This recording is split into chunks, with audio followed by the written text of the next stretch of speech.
27 years after its initial release, Super Mario RPG has been remade and released onto the Nintendo Switch. They took a if it ain't broke, don't fix it kind of approach. So the vast majority of the game plays and feels like the original, just with better graphics, music, quality of life adjustments, and whatnot. As such, this challenge could have been done before, but I'm doing it now to answer one simple question that nobody asked. How many jumps does it take to beat Super Mario RPG? The game begins as normal. Princess Peach is just minding her business and Bowser swoops by to kidnap her. Mario quite literally jumps into action, and before you ask, no, I will not be counting any cutscene jumps, just jumps that we perform ourselves. Once inside Bowser's Keep, it's a straight shot to the throne room where we have a quick fight against Bowser. After a bit of fisticuffs, the real villains show up. A large sentient blade splits apart the Star Road before embedding itself within the keep. This sends Mario flying. Hole in one! After a quick reprimand from Toad, we're faced with our greatest challenge, getting off of this clothes hook. I tried all of the buttons, but quite literally, our only option is to jump to get down. There goes our jumpless streak. Once outside, we get a good tip. The game saves automatically when moving between areas, but we can actually save whenever we want by jumping onto the save block. While it is very technically possible to do this entire challenge without manually saving, I decided to allow use of save blocks without increasing the jump count for the sake of my own sanity. That said, on the world map, we head over to the keep just to see the bridge fall apart. And then back home, Mario plays a bit of charades and it's off to the Mushroom Kingdom, but not before an optional action command tutorial. While this is a great refresher on the game's mechanics, you can deal extra damage and even deal area effect damage depending on the timing of your A presses. It's good stuff, but not good. Toad actually forces you to perform a jump special, which would count, but if you just decline the tutorial, you avoid it entirely. Onwards, Mushroom Way is a winding path with plenty of enemies in our way. No jumps are required, and neither are most of the enemies, technically. You don't even need to help the Toads along the way, but if you want, you can. The first required fight is against the Hammer Bros, where I learned an important lesson. Do not spend your command gauge on a Toad assist. It causes a floating chest to appear which you have to jump to open. Eventually we'll get other gauge moves, but until then, it's off limits. With our victory, we get a sturdy hammer serving as our first equipable weapon. For the most part, every weapon we'll come across is going to be used because they all offer better stats, but different action command timings that you have to learn. It's worth it. At the Mushroom Kingdom, we meet another villain, this pink spotted Toad with braids. She'll say, "Look what you're standing in," and then we're locked in place.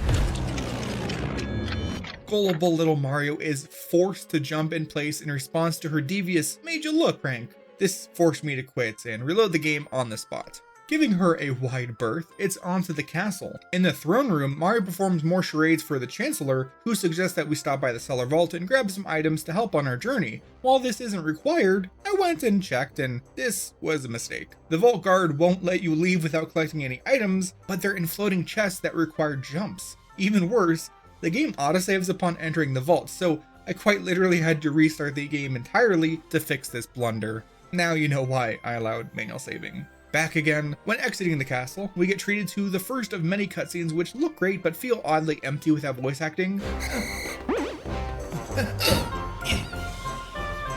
Come back here! Back here!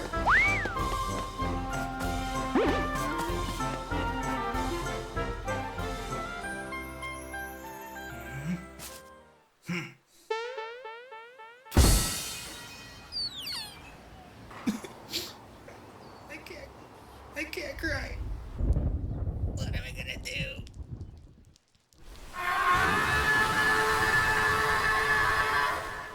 Anyways, while talking to our new favorite soft boy, the aforementioned Toad prompts Mario to jump again, and this one is non-negotiable, so it is added to the count. That done, Mallow, the frog who's not a frog, joins the party, and after being introduced to the map fast travel feature, we head off towards Bandit's Way in chase of the thieving Croco. The first screen is simple, but this one isn't. We're expected to hop onto the rotating pink flower, which gives Mario an extra high jump to reach the raised platform. Then, the game wants us to hop across the two yellow tiles repeatedly. After messing around, I found it's actually possible to run directly across from one platform to another until the very end where we have to jump onto the other bit of raised ground. So, we're up to 5 total jumps, which, it could be worse.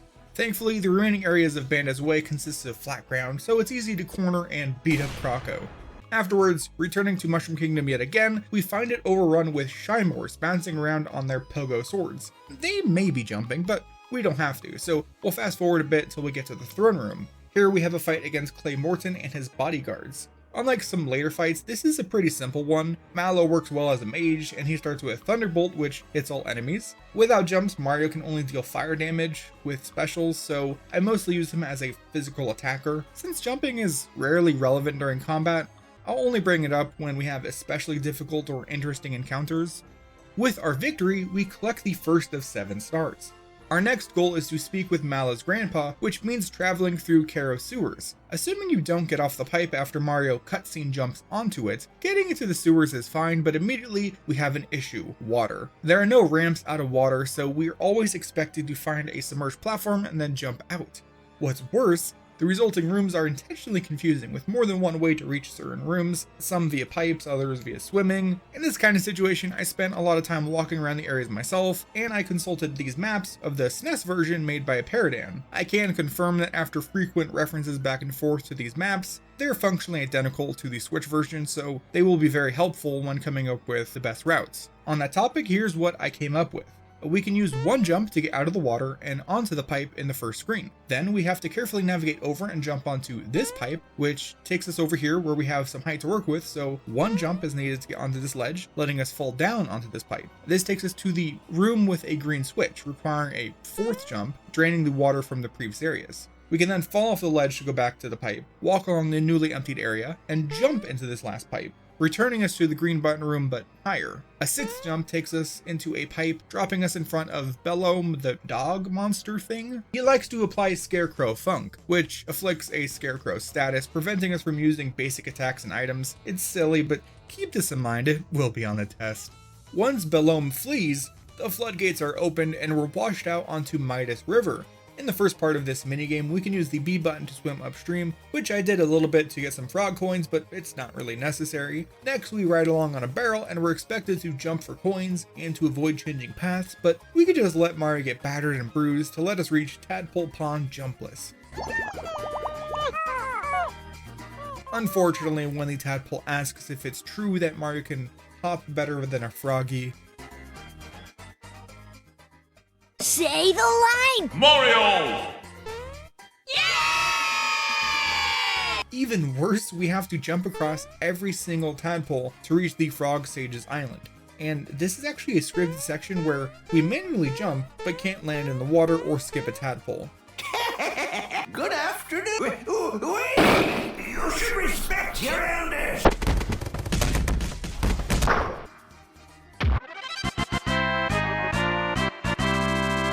Thankfully, after the Sage's guidance, we can leave by using the map fast travel rather than going back across the tadpoles.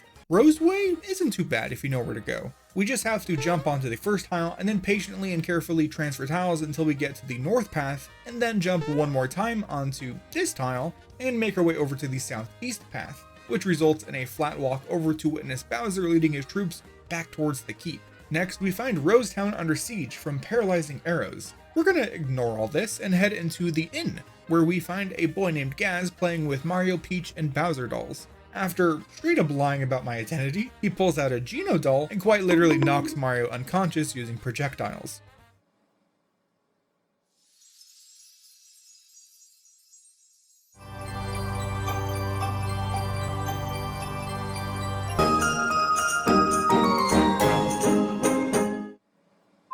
Upon waking, we're forced to jump out of bed, and then we hear Gaz talking about seeing Geno walk into the nearby forest maze. Within this maze, we find a number of similar looking forest clearings with stump pipes connecting one another, and a number of similar looking underground rooms. As per the name, this maze can be a bit confusing, so I immediately looked up a guide. Following the most direct path, we have to jump into this first stump and then onto this underground spring. In the subsequent grove, the farthest stump takes us to this smaller room where we have to jump onto a wiggler which angers it, sending us back up where we came from, which for some reason has revealed a new path where we can take this stump and then this final spring, after which we follow Geno Jumpless until he confronts Boyer, a sentient weapon who's been terrorizing Rosetown. This fight is actually odd because the boss will occasionally disable the Y, X, or A buttons, which definitely make things interesting, as Mario is quite weak without the A button, and Mallow without the Y button. Good thing Geno can deal great damage with both basic and special attacks.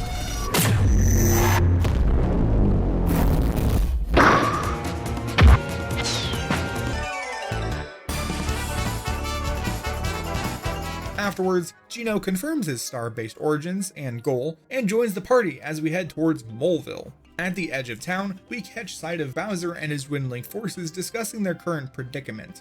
That done, it's onto the mines. We're gonna lie and say that we know that a couple of mole children, Dinah and Mite, have become trapped due to a fallen star, and as such, we have to jump onto these moles and then jump again to reach the old mine entrance and go save them. 2 screens later, we come upon a spring that we have to jump on, which immediately knocks Mario out. Rocco and his 3 minions, count them 3, appear and yoink our coins, and a chase ensues. We could go straight for Rocco, but defeating each of his minions rewards us a flower tab, which increases our total flower points. Beating Rocco gets us back our coins and a micro bomb, which helps us clear the way deeper into the mines. Immediately we have to jump twice to reach this upper path, which we follow to this room where 2 more jumps gets us onto the highest layer of this location. After another safety save, we find Punchinello, who will knock you back if approached from the front, but not from behind.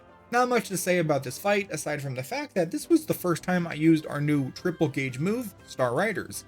This and every other gauge move will unlock has a unique cutscene which is a visual treat, and they're all very useful as well. Once defeated, Punchinello summons a giant bomb, which explodes doing not much, but it does dislodge the 3rd star, which is quite nice. In the subsequent room, we find Dinah and Mite trying to use a minecart.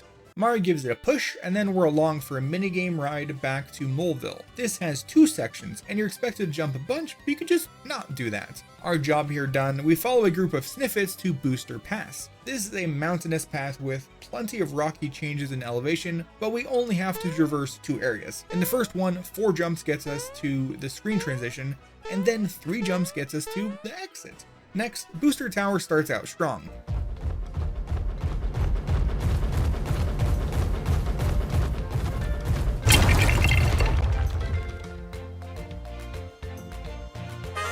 I'm Bowser, baby. Inside, this is a tower, which means that it's tall, and then we have to go up.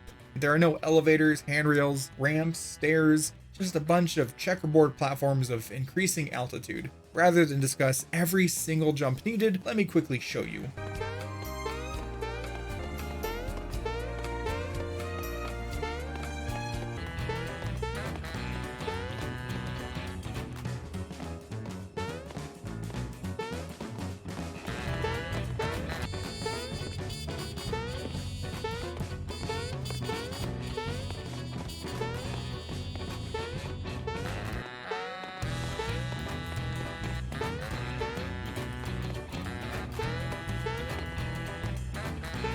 Now, quick clarification here, we're not counting Mario being sent high into the air, as that is a cutscene launch, not an individual button press.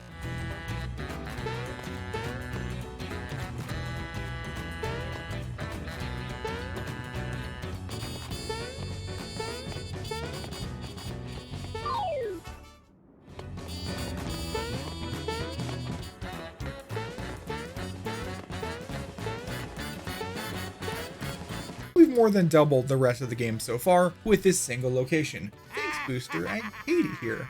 On that topic, at the top we have this room with curtains, and you're expected to participate in an increasingly difficult minigame to avoid detection. If you avoid getting caught, then you are rewarded with a unique equipable charm and forced to jump to collect that Mario doll. So I instead reloaded my save and got caught thrice to skip all of that. It sucks to lose out on the charm, but we do avoid the jump, and it gives us an additional fight against Booster. That and the one against Knife Guy and Crate Guy, great names, aren't too bad, sending us directly into another minigame. This one has you run up Booster Hill while dodging barrels and sniffsters. Of course, jumps are expected, but none are required, and you can actually dodge everything by just going to the edge and hanging there for a couple minutes. Now we're on to Marrymore, and we have to sneak into the chapel to stop Booster from marrying Peach. Getting in is easy, we just have to take a hidden entrance, but we have to jump to prove to the Sniffet that we're in fact Mario. And then in the main room, Peach loses all of her accessories and we have to recollect them, which means jumping to grab the crown off of Booster's head.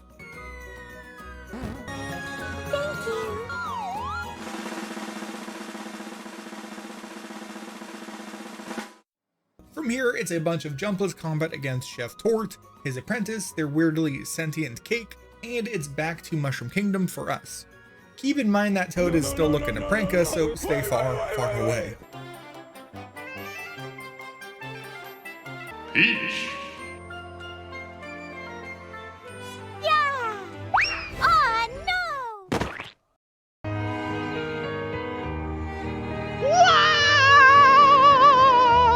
Peach having joined us properly, it's back to the frog stage again, which means another 9 jumps. After again exiting the area with the fast travel option, we head through Star Hill, which is a wonderfully flat and walkable locale. Next up is Seaside Town, where the Elder informs us that a star has fallen into the nearby sea. Said sea is made of 2 sections, the first being a grouping of caves that, assuming you continue straight forward and don't go into the water, require no jumps.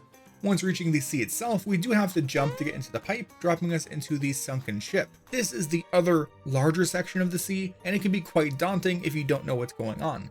Very quickly, you'll come upon this room with 6 doors guarded by creepers. Behind each door is some kind of puzzle which you're supposed to complete in order to get all of the hints needed to figure out the 6-letter password to move on. As it happens, the password has remained unchanged after all of these years, so the optimal route is to just look up the answer. This requires 1 jump to get over the boxes in the second room, and then 11 jumps to input the password.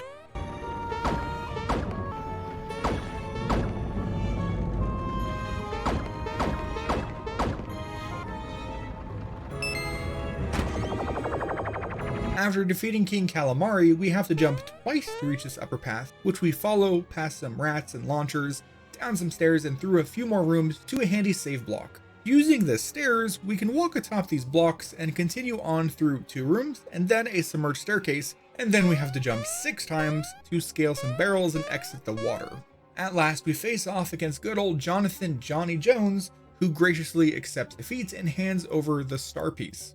Afterwards, we can fast travel back to Seaside Town, where the Elder reveals himself to be a bad guy named Spirdovich, and tortures the real Elder with tickles, so we're forced to hand over the star, chase them to the edge of town, and immediately fight and get the star back. Freeing the Elder gets us a tip on where to go next, Land's End. This involves a lot of jumping, so let's go room by room. There are multiple cannons that you have to hop into and then press jump to shoot out. This is not automated and you have to time it, so I am counting all of these cannon shots as jumps. As such, it's optimal to hop onto this platform and then time a jump onto this moving tile, then 1 more jump to exit this room. In the second room, the jump count really depends on the cannon. Since the game uses set distances, I don't think it's possible to land up top without going into the pit.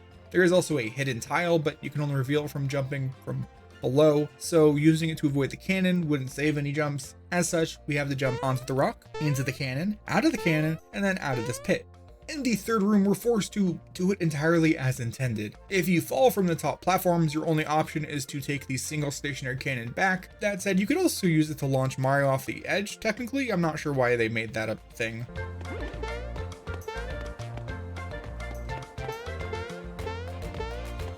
For this room, we have to scale these large steps using the flowers, but we can keep things efficient by jumping onto this first flower and then carefully jumping directly to flower 2, which took a lot of attempts to make sure I could do, and then flower 3, and then the final platform. This takes us here where we can have a chat to start the Sky Bridge challenge. If you don't start the challenge, you can jump to the 3rd step and then hop across each one like with the tadpoles, which would require 10 jumps. If we accept the Expert Challenge, we have to cross the falling platforms while dodging bullet bills, but we remain in control of Mario's movements, so just 5 jumps would work. That done, we're dropped into a desert area where we have to attack the ants that pop out of the sinkholes. After doing this 3 times, we end up in a cavern where we walk our way to Bellome's temple. Within, there's not that many rooms, but we do have to jump quite a few times. Once in room 2 to get past this tiny step, and then 3 times in one of the few correct orders to spawn these blocks, and then 1, 2, 3 times to move on. Another to enter this pipe, 1 to hit this chest which opens the path ahead, and then again to get a fortune from the statue. Apparently you can either get, I'm so hungry, or sorry, I'm not accepting visitors. The first one is what you want, so I guess if you're unlucky, just reload from your last save. Then it's another jump onto this tile, another one onto this pipe, and then up this ledge. That's a 10. Finally, we have to jump onto this button and then onto this final pipe. All in all, that's 15 jumps for Bellome's temple. And I'll have you know, I actually did replay this bit and checked, and no, you cannot fast travel out rather than using the pipe. That does not work, don't do that. Anyways, here in Monstro Town, we just have to talk to Monster Mama, who has a star upstairs.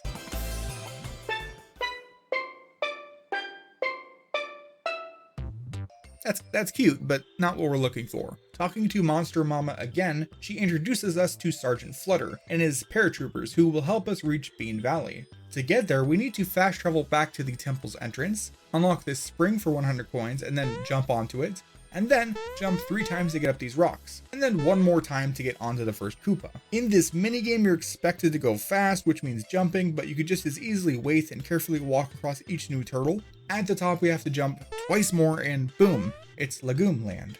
In this first portion, we have to jump twice to enter pipes, and then run to this room, and jump to start a fight against this very angry plant. Afterwards, we have to jump to grow a vine out of this block, and then again to climb it.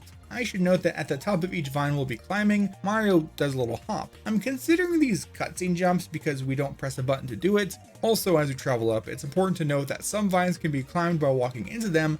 That includes this red to yellow move, which is very close to not working, but it does work. With all that in mind, here's the journey in just 5 jumps.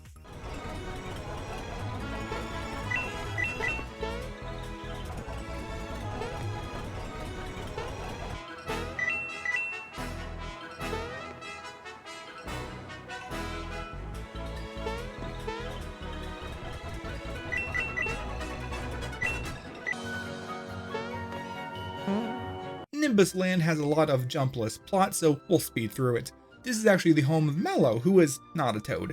He's actually the prince, but a lady named Valentina has introduced a large bird named Dodo, who is masquerading as Mallow. It's exactly as serious of a plot as one could expect from this game, in a good way.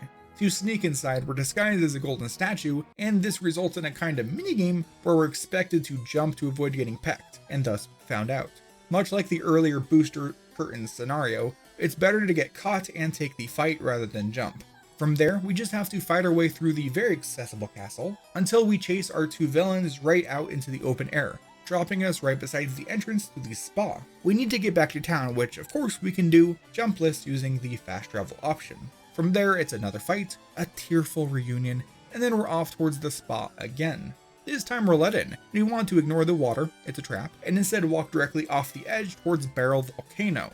This place is very frustrating because it has a lot of verticality, especially in the latter portion of the area. It's as if they wanted to make it engaging and interesting by having you literally climb to the top of the mountain before fighting the Power Rangers atop their cartoonishly front-heavy airship. I'll never forgive the developers for doing this to me.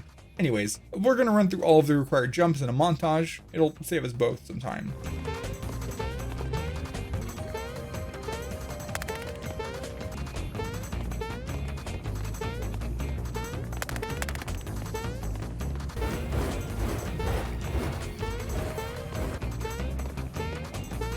As with the majority of these jump-heavy sections, I've been revisiting them and recording cleaner versions where I speed through combat with post-game stats and generally just try to get better footage. And during this, I came up with a potential new strategy. You see, when fighting an enemy, if you run away, it'll be blinking but otherwise remain on the field, which includes its hitbox. That means you can actually land on them, so given the correct timing, positioning, enemy heights, enemy movement RNG, and so on, you might be able to bypass certain jumps by using enemies as platforms. Unfortunately, this is really difficult and tedious to practice, so without save states or other tools, I can't realistically analyze every single platform in this volcano, let alone the game. Anyways, I thought I'd mention that. Back to the montage.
With the 6th star piece in hand, we return to Nimbus Land and ask for guidance from Mallow's parents. The last place to check is Bowser's Keep, and we'll be given a ride over by the Royal Bus. That done, we're headed directly into Bowser's Castle. Remember when that bridge fell? Of course not, but we have to jump over it. Beyond the throne room, we have to walk through a simple room before finding ourselves at a safety save and Krauko ready to sell us stuff. This marks the start of perhaps the most frustrating section of this entire challenge. Yes, see, this leads to a room with 6 numbered doors. Behind the doors are 2 action courses involving plenty of jumping, 2 battle courses involving a lot of battles and no jumping, and 2 puzzle courses involving a lot of garbage and jumping. We are required to complete 4 of these 6 courses to move on, so to be thorough, I had to test every single course.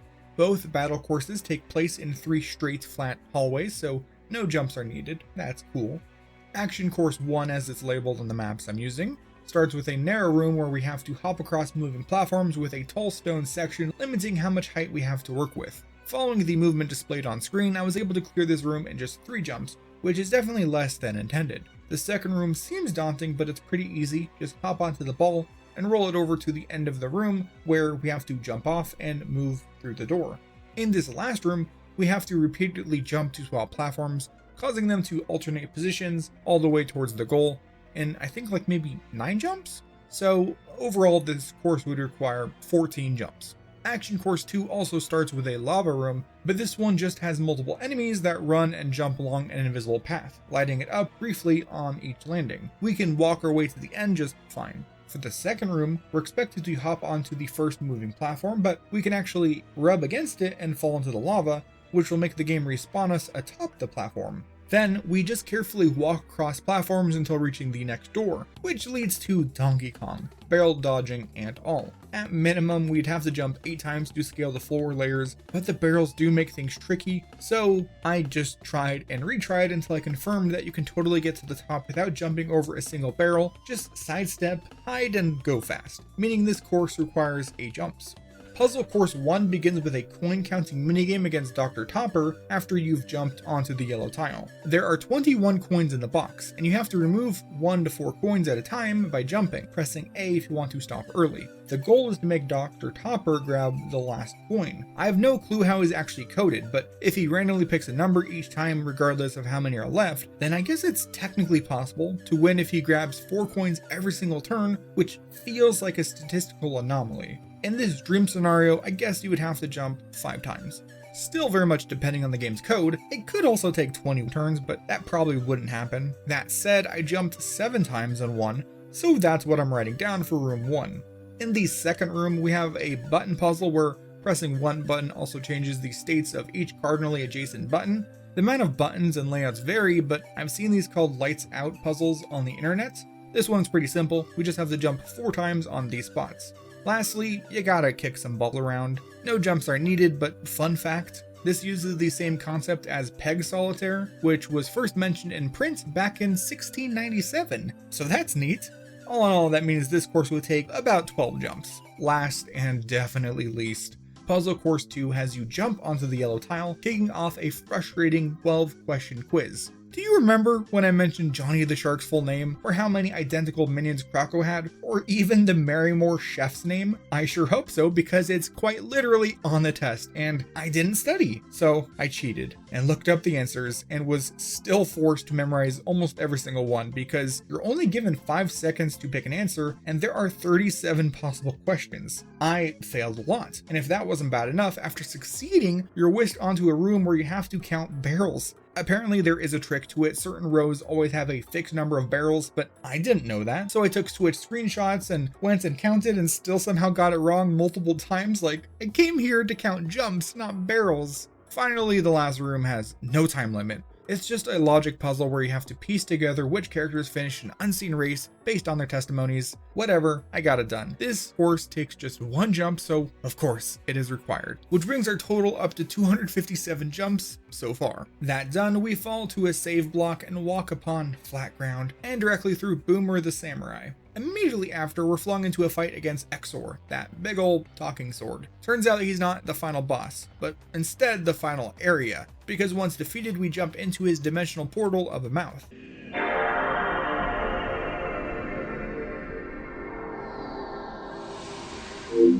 This is Weapon World, and it's made up of numerous floating platforms, often connected by hex nuts on threaded rods. The rods themselves have no collision, so you're expected to jump in place to slowly turn each fastener until you reach the other side. We can get to the first save block with 1 jump, and then the second save block with 5 more jumps.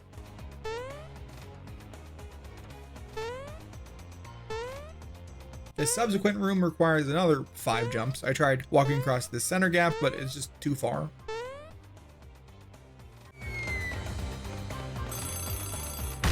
After defeating TT's older brother and jumping on the unlock spring, we have 4 main rooms left to traverse. In this first room, we have to hop over the first conveyor belt, walk across these stone platforms, and then hop over this other belt. In room 2, dodge past some enemies while jumping twice to get over some ledges. And in room 3, we fight past some boos and then jump 4 more times to get over some knee-high obstacles. This 4th room has machine-made bowyers dropped at the start of each conveyor belt staircase, and this makes it very annoying to climb optimally without falling back down due to post-battle paralysis that is normally unnoticed. If timed correctly, you can get through by jumping 4 times up each staircase, so 8 in total. After so much jumping, you'd think we could rest easy, but nope, it's time for a gauntlet of fighting. There's Cloaker and Domino, and then Clerk and his mallets, Manager and their pounders, and the Director and the poundettes. At the end of this production line is the Factory Chief and Gunyo, which, once defeated, reveal a button that we have to jump onto to activate a crane that takes us down to the source of this game's atrocious arsenal, Smithy. He is the head honcho, and after angering him, we drop down into a trash heap where he literally loses his head repeatedly. He actually has 5 different heads, each sharing the same health pool but having varying stats and weaknesses. Thus far, I've been playing on the standard difficulty, and this proved to be a fittingly difficult final boss. That said, eventually he went down, and with this, we reclaim the 7th star, and at last, Star Road is repaired. Now we're a couple cutscenes from the credits, but we're not yet done. During the overly long and arduous process of making this video, I actually identified 2 spots where we could save a jump that I couldn't easily edit into the appropriate sections. When entering the sunken ship, you could actually walk onto this pipe rather than jump.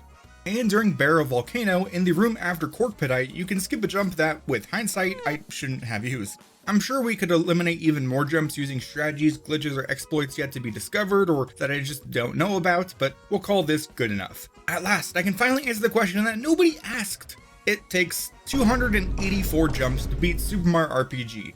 We can finally rest easy. That said, we'll end things here. Thank you so much for watching if you still are. It's much appreciated. Big thanks to my channel members for their support. It means a lot.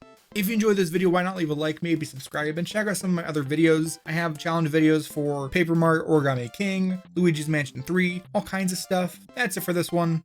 Bye-bye.